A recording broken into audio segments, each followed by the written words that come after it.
enough representation of minorities in our school system, and then like all these principals always wonder why there's an issue. Well, there's an issue because there's nobody that understands us, and when we get into these issues, you send us away. Well, what happens when you send us away? You don't cover what they're going through. You send them away. So when you send a child away, it's like, okay, you're abandoning them. You don't know what they've had like in their past. Like you don't know why they're like that. So when you send them off to these alternative schools, it's like, okay, well, we're just giving away the problem, and that's what's wrong with John Marshall and other schools.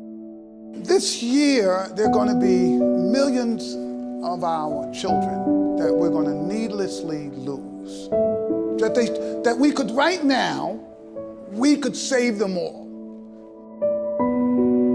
When things like get rough with like a kid, like, oh, she's skipping class, or oh, she came in doing this, she came in doing that. When people get in trouble at John Marshall, they just zip them off, like, oh, she goes to AOC, or oh, take her to court, or take her to truancy, send them here, send them there.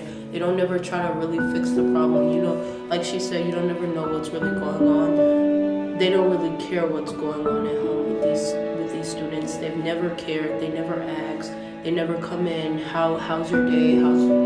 How's things at home? Nobody at that school. No staff. No nothing. Asks.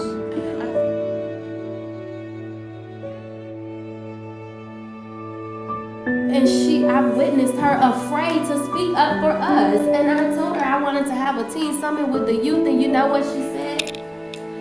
Maybe we can do this for the parents. And have the parents invite their kids, so that way it don't seem like we're attacking the district.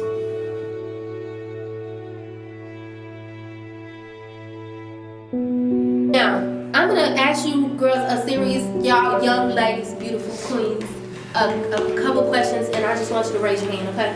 If it relates to you. Raise your hand if you've ever grown up in a home without both of your parents. Raise it high, let me see. Okay.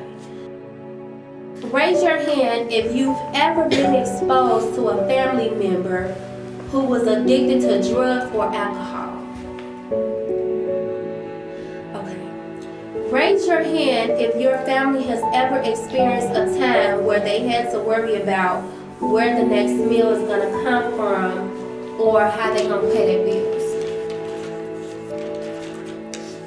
All right. Raise your hand if you've ever lost a loved one or a close friend due to gun violence. Okay.